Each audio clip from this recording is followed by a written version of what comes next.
33 workers का एक group हर दिन की तरह ज़मीन से 2300 फीट नीचे एक माइन पर काम करने गया। यह जिस माइन पर काम कर रहे थे उसकी डेप्थ दुनिया की दूसरी सबसे बड़ी बिल्डिंग शंघाई टावर से भी ज़्यादा थी। इस माइन में जाने का सिर्फ यही एक रास्ता था और अनफॉर्चुनेटली आने का भी यही रास्ता था। माइन के अंदर जहां वर्कर्स काम कर रहे थे वहां का टेम्परेचर काफ़ी ज़्यादा था और ऑक्सीजन बहुत ही कम। इस दिन माइन के अंदर सारे ऑपरेशंस हर रोज़ की तरह ही चल रहे थे, लेकिन फिर कुछ ऐसा हुआ जिसने इन वर्कर्स की ज़िंदगी पूरी तरह से बदल दी।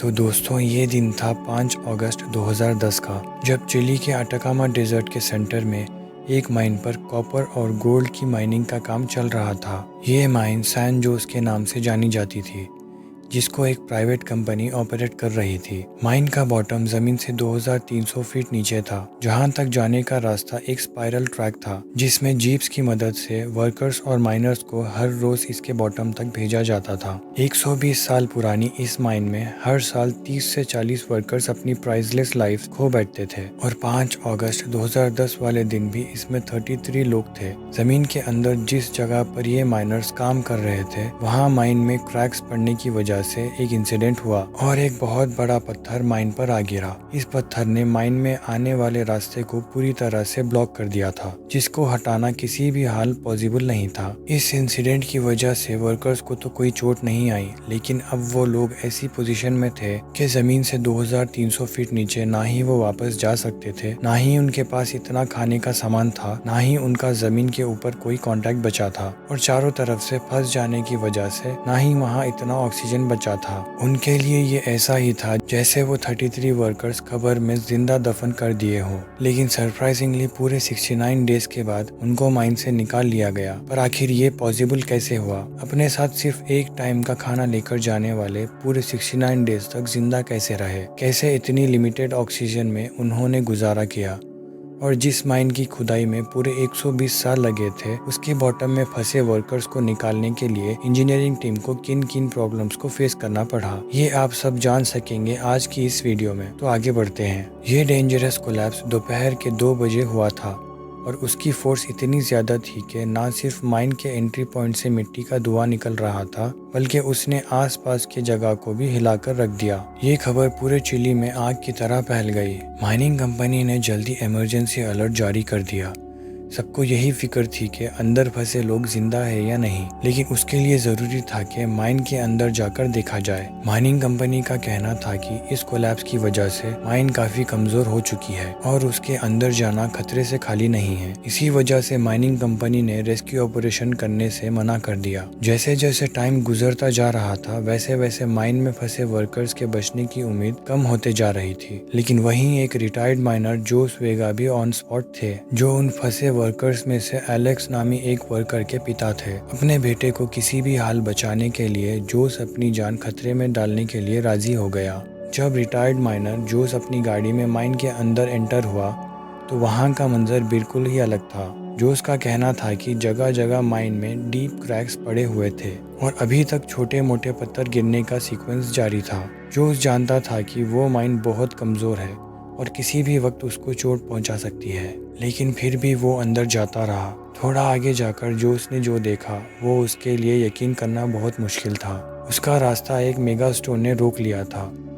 ये वही पत्थर था जिसने पूरी माइन को कोलैप्स किया था और ये कोई आम पत्थर नहीं, बल्कि ये डायोराइट का बहुत बड़ा पत्थर था। डायोराइट एक ऐसा पत्थर है जो ग्रेनाइट से भी 2 गुना ज़्यादा हार्ड होता है और इस रॉक का एक्सपेक्टेड वेट 7 लाख टन था, यानी इसका मास दुनिया की सबसे बड़ी बिल्डिंग बुर्ज खलीफा के मास से भी ज्यादा था। ये तो श्योर था कि किसी भी हाल में ना ही इस पत्थर को काटा जा सकता है, ना ही इसको हटाया जा सकता है। लेकिन क्योंकि जोस ने कई साल इस माइन में काम किया था, इसी वजह से उसको पता था कि इस माइन में वेंटिलेशन टनल भी है जो सीधा माइन के बॉटम तक जाती है। जोस ने सर्च टीम तैयार की और वेंटिलेशन शाफ्ट से माइन के अंदर जाने की प्रिपरेशन शुरू कर दी। अभी वो लोग तैयारी कर ही रहे थे कि अचानक एक जोरदार धमाका हुआ। ये था दूसरा कोलैप्स और ये कोलैप्स ने वेंटिलेशन शाफ्ट भी क्रश कर दिया था। वेंटिलेशन शाफ्ट क्रश होने के बाद जोस अपने बेटे को बचाने की आखिरी उम्मीद भी खो बैठा था। सर्च टीम के माइन के अंदर जाने का अब कोई ऑप्शन नहीं बचा था। पूरे 24 घंटे हो चुके थे और अब ये केस इतना वायरल हो चुका था कि चिली गवर्नमेंट को मैदान में उतरना पड़ा, जिसके लिए चिली के माइनिंग मिनिस्टर लॉरेंस गोल्बोन ने माइन का विजिट करने के बाद हाई स्पीड ड्रिलिंग रिग्स मंगवाई। ये मशीन वर्कर्स को बचाने की आखिरी उम्मीद थी, लेकिन इनके थ्रू नीचे फंसे वर्कर्स को कैसे ट्रेस किया जाएगा, ये सवाल अभी भी सबको तंग कर रहा था। ऑपरेशन हेड राउल डग्निनो ने फैसला किया कि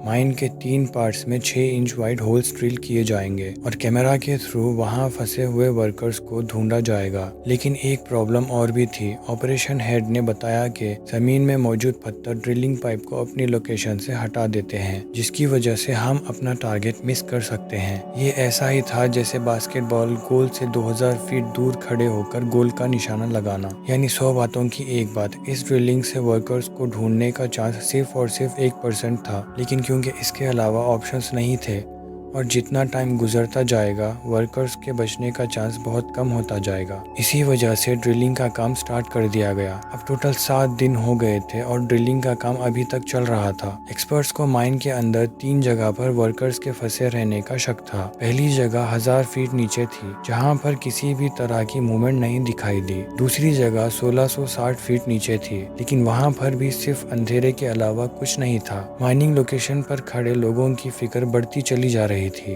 और धीरे धीरे वर्कर्स के बचने का चांस भी कम होता जा रहा था। ड्रिलिंग का काम दिन रात बिना किसी ब्रेक के चल रहा था और अब बारी थी तीसरी और लास्ट लोकेशन पर ड्रिल करने की। ये जगह ज़मीन से 2300 फीट नीचे थी, जहाँ पर एक छोटा रूम था जिसको रेफ्यूज चेम्बर भी कहा जाता है। किसी भी इंसिडेंट में वर्कर्स रेफ्यूज चेम्बर में गैदर हो जाते हैं, जहाँ पर 3 दिन का खाना अवेलेबल होता है। लेकिन एक और प्रॉब्लम सामने आ गई और वो प्रॉब्लम ये था कि रेफ्यूज चेम्बर तक ड्रिलिंग पाइप को लेकर जाने में 1 हफ्ता लग जाएगा। यानी पहले ही 1 हफ्ता गुजर चुका था और अब तकरीबन 1 हफ्ता लगने जा रहा था। अगर वर्कर्स रेफ्यूज चेम्बर तक पहुँच भी गए होंगे तब भी उनके पास 3 दिन का खाना ही होगा, लेकिन अब और कोई रास्ता नहीं था। इसी वजह से ड्रिलिंग का काम एक बार फिर से शुरू हो गया। अब एक्सपर्ट्स को रेफ्यूज चेम्बर तक ड्रिलिंग पाइप पहुंचाने के लिए एक खास एंगल पर ड्रिलिंग पाइप को अंदर भेजना था, ताकि वो 2300 फीट के बाद सीधा रेफ्यूज चेम्बर को हिट करे। तो एक खास एंगल निकाला गया और ड्रिलिंग का काम स्टार्ट हो गया। तकरीबन 7 दिन की नॉन स्टॉप ड्रिलिंग के बाद पाइप 2300 फीट नीचे पहुंच गया, लेकिन वहां पर भी सिर्फ अंधेरा ही अंधेरा था। पता चला कि पाइप का निशाना रेफ्यूज चेम्बर से सिर्फ 100 फीट दूर ही था। अब 14 दिन गुजर चुके थे और वर्कर्स के जिंदा रहने का चांस ना होने के बराबर बचा था। सब लोग होपलेस हो चुके थे। ऑपरेशन हेड ने रेस्क्यू मिशन खत्म करने का अनाउंसमेंट भी कर दिया था, लेकिन फिर चिली के माइनिंग मिनिस्टर लॉरेंस गोल्बोन ने अपनी पर्सनल कैलकुलेशन से एक आखिरी बार ड्रिलिंग करने की रिक्वेस्ट की।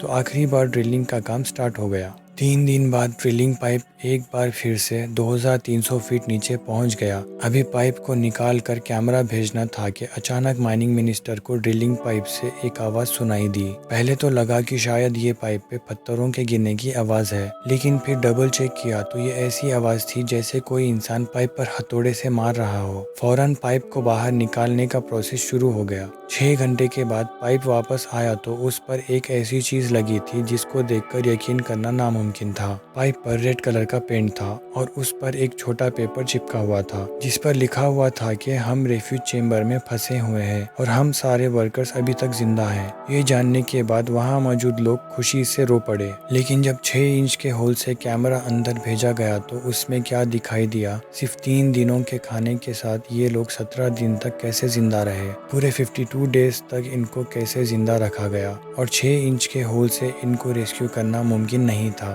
तो आखिर इनको पूरे 69 डेज के बाद कैसे बाहर निकाला गया, ये सब आप जान सकेंगे पार्ट 2 में। आई होप आपको ये वीडियो पसंद आई होगी।